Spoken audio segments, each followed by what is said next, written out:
அனைவருக்குமான வணக்கம். அன்பான தினபூமி நேயர்களே, 12 ராசி அன்பர்களே, ஆன்மீக செல்வந்தர்களே, சிவகடாட்சம் பரிபூரணம்.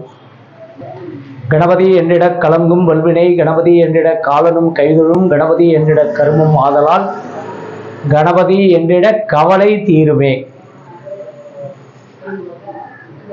அந்த வாக்கியத்தின்படி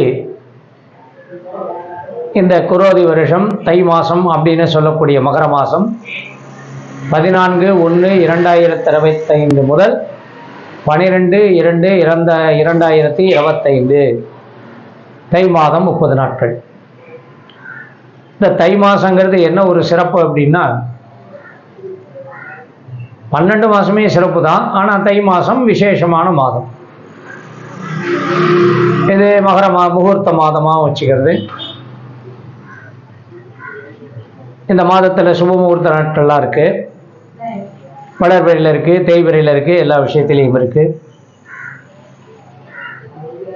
தை மாதம் எடுத்த உடனே பார்த்தீங்கன்னா மகர சங்கராந்தி 1ஆம் தேதி முதல் அடுத்தடுத்து வரக்கூடிய நாட்கள் எல்லாம் பொங்கல் வைபவம், சூரிய பொங்கல்னு சொல்லுவாங்க. அது ஒரு பொங்கல். அடுத்த நாள் மாட்டு பொங்கல், அடுத்த நாள் காணும் பொங்கல், இதெல்லாம் ஒரு விசேஷம். அடுத்தது வரக்கூடியது சங்கடஹர சதுர்த்தி. அடுத்து வரக்கூடியது இந்த மாதத்தில் மிக விசேஷமானது தை அமாவாசை. இந்த தை அமாவாசைங்கிறது பித்திருக்கள் கடன் தீர்க்க அந்த அமாவாசை. அமாவாசையில் 3 அமாவாசை விசேஷமானது. அதாவது இது தட்சிணாயன புண்ணிய காலம் முடிஞ்சு உத்தராயணம் ஆரம்பிக்கிறது தை மாதம். அதாவது சூரியன் வடக்கிலே தென்கிழக்கிலே உதித்து வடமேற்கிலே போய் மறையக்கூடியது இது உத்தராயணம். கடந்த மாதங்கள்ல இருந்ததெல்லாம் தட்சிணாயனம். வருடத்தில் 3 அமாவாசை சிறப்பு. முதல் அமாவாசை தை அமாவாசை, அடுத்தது ஆடி, அது தட்சிணாயனத்தில் வந்துடுது. தட்சிணாயனத்தில் 2 அமாவாசை, ஆடி மாதம் 1, புரட்டாசி மாதம் 1. இந்த அமாவாசையெல்லாம் உங்களுக்கு ரொம்ப சிறப்பான ஒரு அமாவாசை. பித்திருக்கள் கடன் தீர்ப்பது அப்படின்னு சொல்லக்கூடியது. எள்ளும் தண்ணீரும் விடுவது அவர்களுடைய ஆத்ம திருப்திக்காக. அவரவர்கள் பெரியவர்கள், அப்பா தாத்தா பாட்டன், அம்மா பாட்டி முப்பாட்டி, அம்மாவோட அப்பா அம்மா, அம்மாவோட தாத்தா பாட்டி, அம்மாவோட முப்பாட்டன் முப்பாட்டி, இந்த வகைக்கெல்லாம் எள்ளந்தண்ணி விட்டு தர்ப்பணம் பண்ணுறதும் திவசம் பண்ணுறதும் இதெல்லாம் ரொம்ப விசேஷமானது. அதுபோல் தை மாதத்தில் அந்த கரிநாள்னு சொல்லி வரக்கூடியது அதுவும் பெரியவர்களுக்கு, அதாவது சமாதியாக நிலையில் இருக்கக்கூடிய இறந்த அவருடைய ஆத்மாவுக்கு சமாதி பூஜைன்னு சொல்லி அங்கே போய் படையல் போட்டு பண்ணுவாங்க. இது ஒரு சில குறிப்பிட்ட சாரார் செய்யக்கூடியது. இதெல்லாம் இந்த மாதத்தில் வரக்கூடிய விசேஷம். இதற்கடுத்து பெரிய விசேஷம்னு எடுத்தீங்கன்னா தைப்பூசம். ஒரு மாதம் வரக்கூடிய பௌர்ணமியும் ஒரு நட்சத்திரத்தோடு சேர்ந்து வருது. சரி சார், இவ்வளோ விஞ்ஞான உலகத்தில் கொஞ்சம் மாற்றி வச்சுக்கலாமே. இப்போ தை மாதமும் பூசமும் சேர்ந்து வந்தால் தைப்பூசம், மாசியும் மகமும் சேர்ந்து வந்தால் மாசி மகம், அதாவது பௌர்ணமி. பௌர்ணமி தினத்தில் இந்த நட்சத்திரம் மாசியில் வரக்கூடியது மக நட்சத்திரத்தோட பௌர்ணமி, பங்குனியில் உத்தர நட்சத்திரத்தோட பௌர்ணமி, சித்திரையில் சித்திர நட்சத்திரத்தோட பௌர்ணமி, வைகாசியில் விசாக நட்சத்திரத்தோட பௌர்ணமி, ஆருத்ரா அதாவது திருவாதிரையும் இதுவும் வரக்கூடிய பௌர்ணமி. அதே சமயத்தில் ஆடியில் கிருத்திகையும் பௌர்ணமியும்,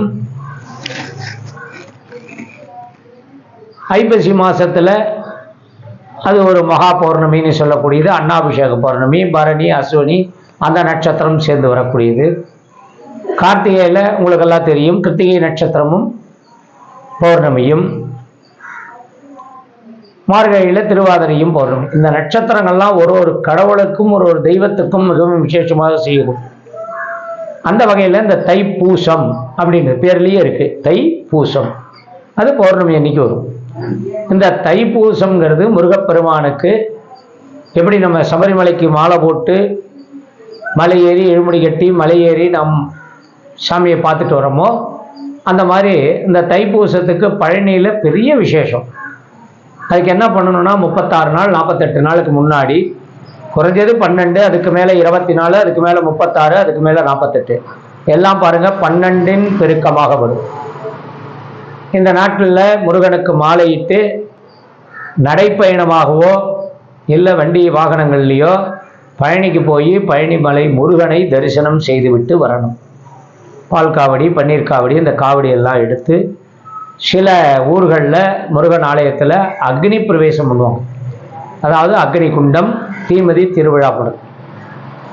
அதில் பார்த்தீங்கன்னா முருகர் வெண்டாடி வேந்தராக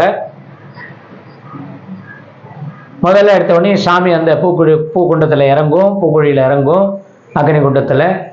அடுத்தது காவடி இறங்கும். சுவாமி வேஷம் எப்படி இருக்கும் அப்படின்னா, அந்த பூ மிதிக்கிற டயத்தில் அதிகாலை வேளையில் சுவாமி வெள்ளை நரை முடியோட நரை தாடியோட இந்த வள்ளிக்கு கிழவனாக காட்சி தந்த அந்த வேடம் அடைந்து தான் அந்த அக்னி குண்டம் முன்னாடி அந்த அலங்காரம் பண்ணி வச்சுருப்பாங்க. இது ரொம்ப விசேஷமானது. அதனால் தைப்பூசங்கிறது பழனி எல்லா முருகன் ஆலயத்திலையும் தைப்பூசம் உண்டு. வேண்டுகின்ற வரமும் நம்ம உடம்ப அதாவது உடம்பை வருத்தி விரதம் இருந்து அந்த பிரார்த்தனையை நம்ம வச்சுக்கும் பொழுது, உடல் வருத்தி அந்த விரதத்தை இருந்தாதான் அந்த விரதத்துக்கு மகிமை. காத்தால சாப்பிட்டு, மத்தியானம் சாப்பிட்டு, ராத்திரி சாப்பிட்டு, நினைச்சதெல்லாம் சாப்பிட்டு, நினைச்ச வாடி இருந்துட்டு போய் சாமியை போய் பார்க்கறதுல ஒரு அர்த்தமே கிடையாது. ஒரு பயம் இல்லை, பக்தி இருக்காது. பயபக்தின்னு ஒன்று இருக்கு. அதை பற்றி தனிப்பட்ட முறையில் உங்களுக்கு பதிவு சொல்கிறேன். இந்த பிரார்த்தனைங்கிறது மாசத்துல வரக்கூடிய தைப்பூசம். இது ரொம்ப விசேஷமானது. அதே போல் அமாவாசை, முன்னாடி எடுத்தா பொங்கல், இதெல்லாம் உங்களுக்கு மிகவும் நல்ல பயனுள்ளதாக இருக்கும். அவர்கள் இதை மனதிலே வைத்து இந்த மாசத்துல தை மாசத்தினுடைய விசேஷத்தை அனுபவிங்கள். இந்த மாசத்தில் இருக்கக்கூடிய கிரகநிலை அப்படிங்கிறது சூரியன் மகரத்திலையும், சந்திரன் அதுக்கு 7ஆம் இடத்துல, அதாவது பௌர்ணமி பார்த்தீங்க அப்படின்னா சூரியனும் சந்திரனும் நேர் எதிராக இருக்கும். இது பௌர்ணமி.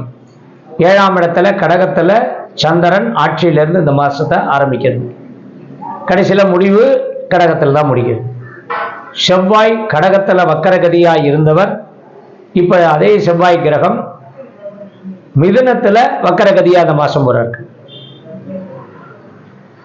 சூரியனுக்கு அடுத்த இடத்துல கும்பத்தில் சனி பகவான்.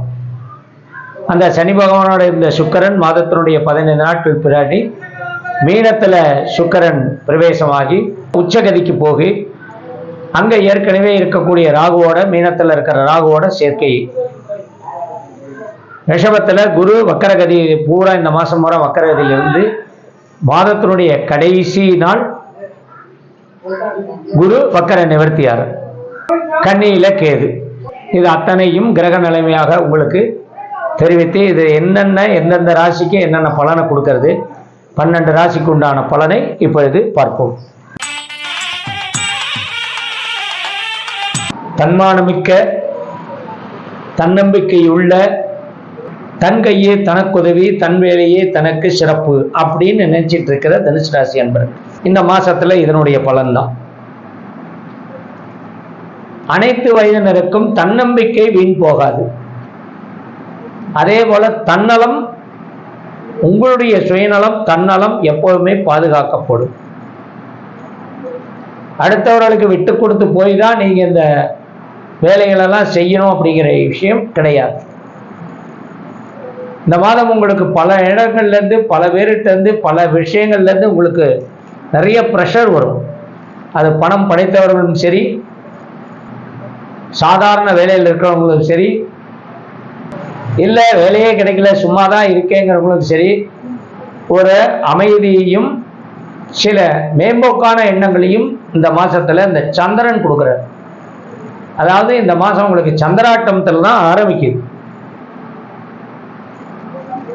8ல சந்திரன், முடிவும் 8ல தான் சந்திரன். 4ல ராகு,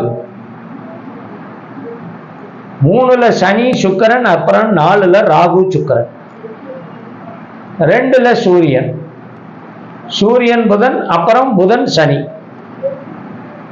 3ஆம் இடத்துல. 8ல இருந்த செவ்வாய் வக்கரகதியாக 7ஆம் இடத்துக்கு அதே வக்கரகதி. அப்போ இதெல்லாம் நல்ல விஷயங்கள் தான், நல்ல கிரக அமைப்பு தான். ஆனாலும் நீங்களாக பார்த்து செய்யக்கூடிய வேலைகள் எல்லாத்திலையும் சிறப்பு உண்டு. இது மட்டுமே இந்த மாசத்துல பலன்.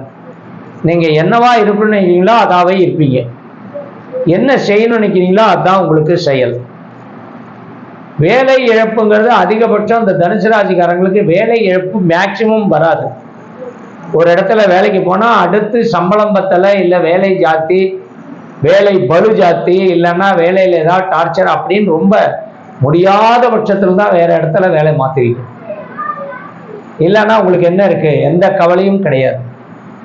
அதே போல குடும்பத்திலையும் உங்களை புரிந்து கொண்டு உங்ககிட்ட எந்த ஒரு சிரமமான விஷயங்களையும் கலந்து ஆலோசிக்கிறது கிடையாது, வேண்டாம். உங்க அனுமதியோட தான் இதை செய்யணும்னு, அது ஆணாக இருந்தாலும் சரி பெண்ணாக இருந்தாலும் உங்க அனுமதியோட தான் இதை செய்ய போறாங்கன்னு நீங்க நினைக்கவே நினைக்காதீங்க. ஆல்ரெடி ஃபிக்ஸடு, முடிவாயிடும். ஒப்புக்கு வேணா உங்ககிட்ட கேட்பாங்க. இதுதான் பொதுவான பலன் இந்த மாசத்துல.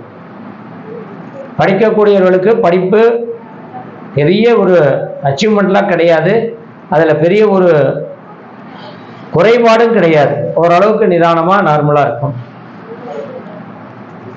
மேல் படிப்பு, கல்லூரி படிப்பு அப்படிங்கிறது கண்டிப்பாக உங்களுக்கு உண்டு. நல்ல முறையில் அதை கடந்து வந்துருவீங்க. படித்த படிப்புக்கு வேலை கண்டிப்பாக உண்டு. அதே போல கிடைச்ச வேலையை நீங்க ஏத்துக்கிறீங்க. இந்த மாசத்துல வேலை இல்லாத இருப்பவர்கள் கிடைச்ச வேலையை ஏத்துக்கிறீங்க. நான் அதுக்கு தான் போவேன், இதுல தான் நிற்பேன், இந்த பக்கம் நிற்க மாட்டேன், இந்த பக்கம் நிற்க மாட்டேன் அப்படின்லாம் உங்களுக்கு அந்த விஷயமே கிடையாது. இப்படியும் ஆகலாம், இப்படியும் ஆகலாம். வேலையை பொறுத்த வரைக்கும் மேலதிகாரியுடைய பாராட்டு கிடைக்காட்டாலுமே உங்களை நீங்க தான் எல்லாம் செஞ்சிருக்கீங்க, உங்களுக்கு தான் எத்தனை கிரெடிட்டும் உங்களுக்கு தான் அப்படின்னு சொல்லாட்டாலுமே நீங்க அந்த கிரெடிட்டுக்கு தகுதியானவர்.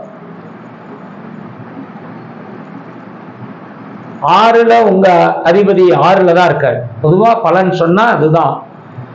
அந்த ராசி அதிபதி எங்க இருக்கார், அவரு என்ன பண்றார், அவரு 6ல இருக்கார், வக்கரகதியில் இருக்கார். ஆனா அவருடைய பார்வை உங்க 12ஆம் இடத்தை பார்க்குது. உங்க அதிபதியா இருக்கிற குரு வக்கரகதியில் இருக்கார். அவர் எங்க பார்த்தாலும் அந்த வக்கரகதி பார்வை செல்லாது. அதனால விரயம் உங்களுக்கு உங்களுடைய சொந்த வீடு வகையில விரயம் உண்டு. அது பராமரிக்கிறதோ, இல்ல மராமரத்து பண்றதோ, இல்ல புதுசா பழசை இடிச்சிட்டு புதுசா கட்டுறதோ, இல்லைன்னா வேற எங்கேயாவது இடம் வாங்கி போட்டிருப்பீங்க, அதை கட்டிட்டு இதை வாடகை போட்டுட்டு அதுக்கு போய் இருக்கலாம் அப்படிங்கிற மாதிரி திட்டம் போடுறதோ இதெல்லாம் இருக்கும். இதெல்லாம் ஒரு 70 வயது வரை இருக்கக்கூடியவர்களுக்கு எல்லாத்துக்கும் ஒரே மாதிரி பலன்தான். திருமணம் நடக்காதவர்களுக்கு இந்த மாதம் திருமணம் நிச்சயிக்கப்படும். வேலை இழந்தவர்களுக்கு வேலை கிடைக்கும். வேலையில இருக்கிறவங்களுக்கு கொஞ்சம் உத்தியோக உயர்வு கிடைக்கும். அரசாங்க உத்தியோகத்தில் இருக்கிறவர்களுக்கு பேரும் புகழும் கிடைக்கும். பண பலன்கள் உண்டு. பணம் உங்களுக்கு நிறைய வரும். ஆனா அது உங்களுக்கு ஒன்றும் அதனால எந்த ஒரு பெரிய ஒரு அதிகப்படியான சந்தோஷமோ அதிகப்படியான ஒரு நமக்கு பணம் கிடைச்சிருச்சுங்கிற அந்த எண்ண ஓட்டமும் உங்களுக்கு இருக்காது. எப்பவும் போல நார்மலாக தான் இருப்பீங்க. வியாபாரத்துல நிறைய வருமானம் வரும், லாபம் வரும், குடும்பத்தினுடைய தேவைகள்லாம் பூர்த்தியாகும். ஆனால் அதிகப்படியான செலவும் நீங்க செஞ்சு உங்களுக்கு வர்ற வருமானத்தை எல்லாம் நீங்க செலவு பண்ண வேண்டிய சூழ்நிலை வந்துடும். குடும்பத்துக்காக திட்டம் போடுதல் நல்ல முறையில் இருக்கும். திட்டம் செயல்பாடுல வர்றது கொஞ்சம் நஷ்டத்தை கொடுக்கும். இந்த சிவில் துறையில் இருக்கிறவங்க மட்டும் ரொம்ப ஜாக்கிரதையாக இருக்கணும். அதாவது கட்டுமான துறையில் இருக்கிறவங்க ரொம்ப ஜாக்கிரதையாக இருக்கணும். எலக்ட்ரிக்கல், எலக்ட்ரானிக்கு இந்த மாதிரி சம்பந்தப்பட்ட துறையில் இருக்கிறவங்க, அந்த தொழில் பண்ணுறவங்களுக்கு நல்ல மார்க்கெட்டு நல்லா இருக்கும், மார்க்கெட்டிங் நல்லபடியாக இருக்கும். கொடுக்கல் வாங்கல் உங்களுக்கு அனுகூலமாக இருக்கும். வாகனங்கள் உங்களுக்கு சில நபர்களுக்கு புதியதாக வாங்கக்கூடிய வாய்ப்புகள் நிறைய இருக்கு. ஒட்டுமொத்த குடும்பமும் உங்களை சார்ந்து இருக்கக்கூடிய வகையில தான் இந்த மாதம் இருக்கு. நன்றி, வணக்கம்.